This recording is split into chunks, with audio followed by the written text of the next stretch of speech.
प्यारे बच्चों, आज हम कक्षा 10वीं गणित का एक महत्वपूर्ण प्रश्न अध्ययन करेंगे। इबारती प्रश्न जो 6 नंबर के लिए प्राय पूछे जाते हैं।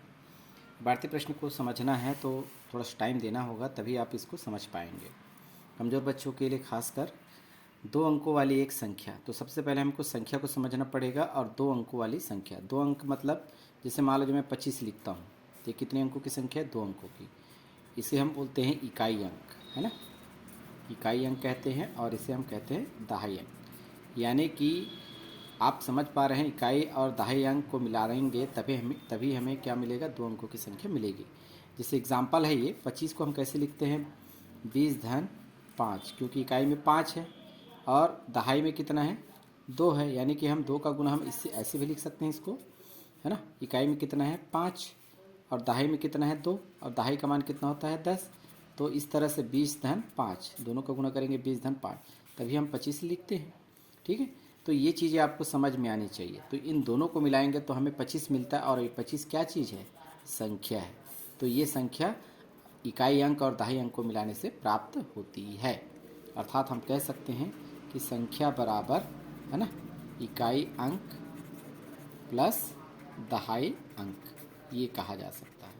तो चलिए हम देखते हैं प्रश्न को किस तरह से बनाते हैं। चलिए मान लेते हैं, हल करने जा रहे हैं इसको। माना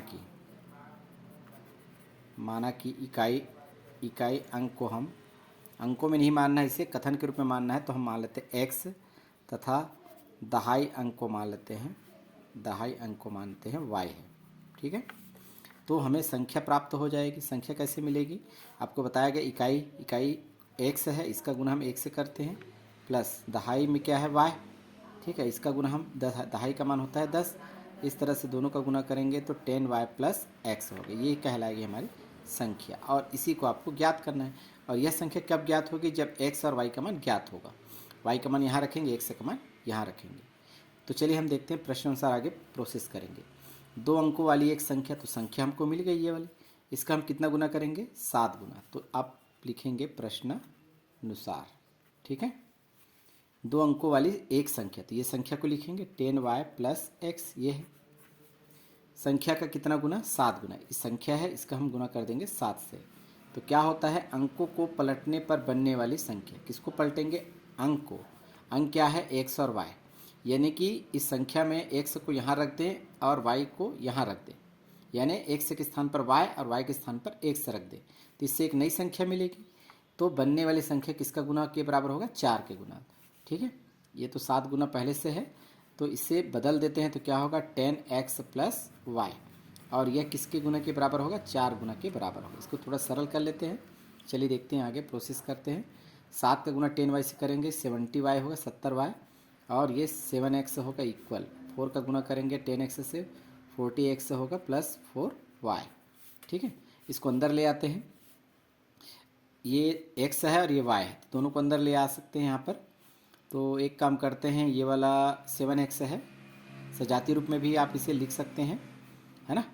तो चलिए फिलहाल तो अभी लिख लेते हैं 70y प्लस 7x अपने स्थान पर। इन दोनों को अंदर लाएंगे माइनस 40x, और ये minus 4y is equal to, यहाँ पर इन दोनों को अंदर लाएंगे तो यहाँ क्या बचेगा? दाएं पक्ष में 0। इस तरह से x, है ना। यदि हम y वाले को पहले देखें या x को पहले देखते, दोनों में देखो 7x में माइनस 40x कम करेंगे, प्लस माइनस है तो घटाएंगे, तो 7 में 40 नहीं घट सकता, तो क्या लिखते हैं? माइनस। अब उसको 40 में 7 कम कर देंगे तो हमारे पास क्या आएगा? 33x। अब देखो 70y 70y में 4y घटा सकते हैं आसानी से, तो कितना बचेगा हमारे पास? 66। प्लस की वैल्यू ज़्यादा है, 66y इज इक्वल टू 0। ये देखो 33 से 66 है, तो 33 से कम हो सकता है। 33 से कम एक बार में, 33 का 2 से गुना करेंगे 66, तो माइनस x और प्लस यहाँ पर बचेगा 2y इज इक्वल टू 0। तो ये आ गया समीकरण नंबर 2, है ना। इसको हल करने से अब हम देखते हैं, आगे पढ़ते, कहानी आगे बढ़ाते। यहाँ तक हो गया था। तथा संख्या के अंकों का योग कितना है? 3 है। यहाँ पर देखो अंकों का योग कितने हैं? 3। अंक क्या है हमारे पास? x और y, दोनों का योग कितने के बराबर है? 3 के बराबर है। जैसा प्रश्न कहा गया वैसे पुनः हम लिखेंगे प्रश्न अनुसार। ठीक है, तो x प्लस वाई बराबर क्या है?